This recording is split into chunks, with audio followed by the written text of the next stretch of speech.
Hello friends, Deepa की अतरंगी बातों की दुनिया में आप सबका एक बार फिर से स्वागत है।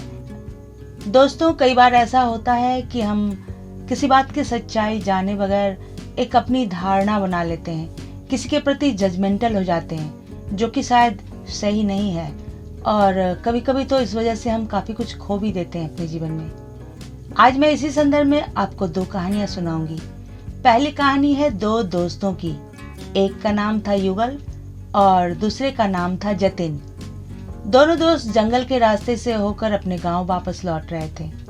चलते चलते उन्हें लगा कि वे मार्ग भटक गए हैं। दोनों दोस्तों ने यह निर्णय लिया कि वे अलग अलग दिशाओं में आगे बढ़ेंगे और वापस इसी जगह पर आकर मिलेंगे।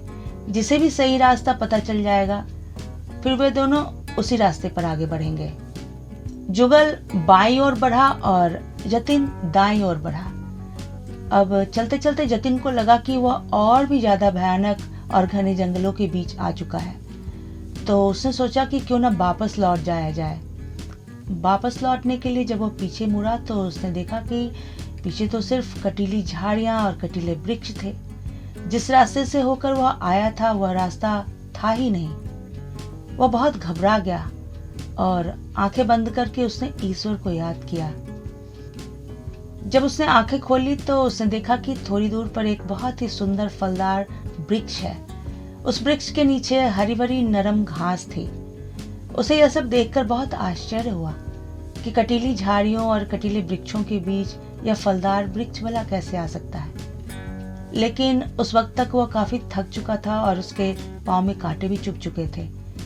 तो उसने सोचा कि क्यों ना वृक्ष के नीचे घास पर बैठकर थोड़ी देर सुस्ता लिया जाए, फिर आगे सोचूंगा कि क्या करना है।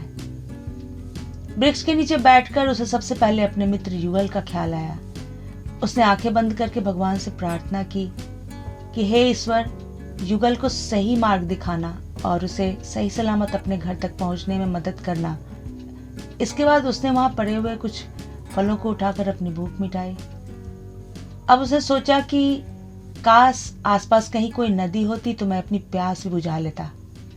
तभी उसे पानी की कलकल ध्वनि सुनाई पड़ी। आवाज की दिशा में जब वो आगे बढ़ा तो उसने देखा कि झाड़ियों के पीछे एक नदी बह रही है। वहां जाकर उसने अपनी प्यास बुझाई और वापस आकर वृक्ष के नीचे बैठ गया।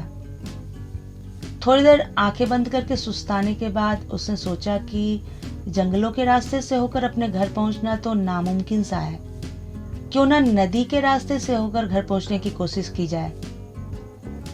फिर उसने सोचा कि अगर कोई छोटी सी नाव या कश्ती का इंतजाम मैं कर लूं तो मैं कोशिश कर सकता हूं नदी के रास्ते से वापस घर जाने की।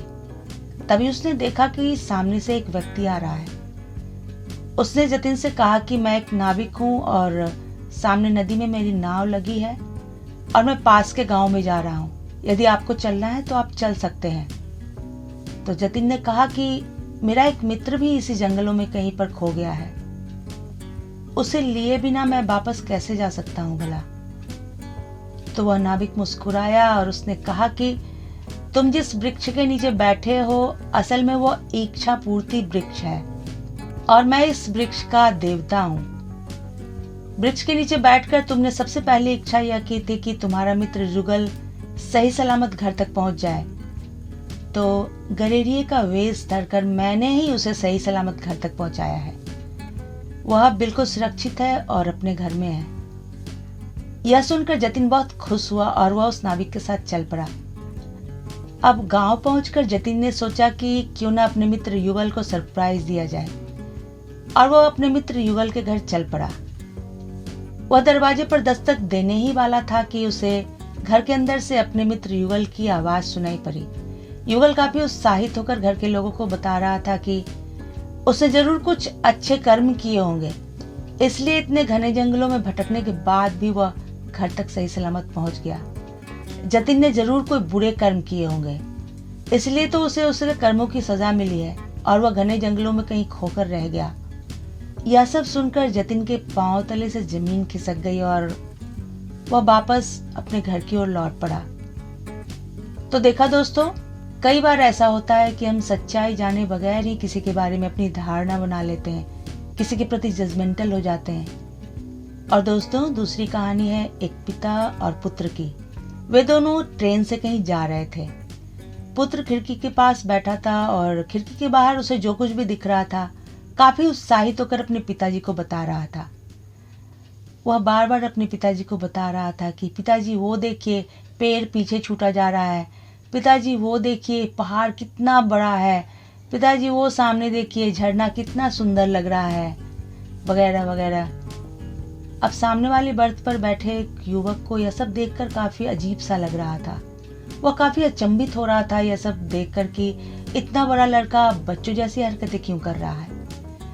तो कुछ देर के बाद उसने उसके पिताजी से कहा कि आप किसी अच्छे डॉक्टर से अपने बेटे का इलाज करवाइए। पिताजी मुस्कुराए और उन्होंने कहा कि बिल्कुल ठीक कहा तुमने, मैं अपने पुत्र का इलाज करवाकर ही वापस लौट रहा हूँ। दरअसल मेरा पुत्र जन्म से ही अंधा था और अभी अभी उसे उसकी आंखें मिली हैं, इसलिए वह जो कुछ भी देख रहा है अचंभित हो रहा है। यह सब सुनकर वह नौजवान काफी शर्मिंदा हो गया।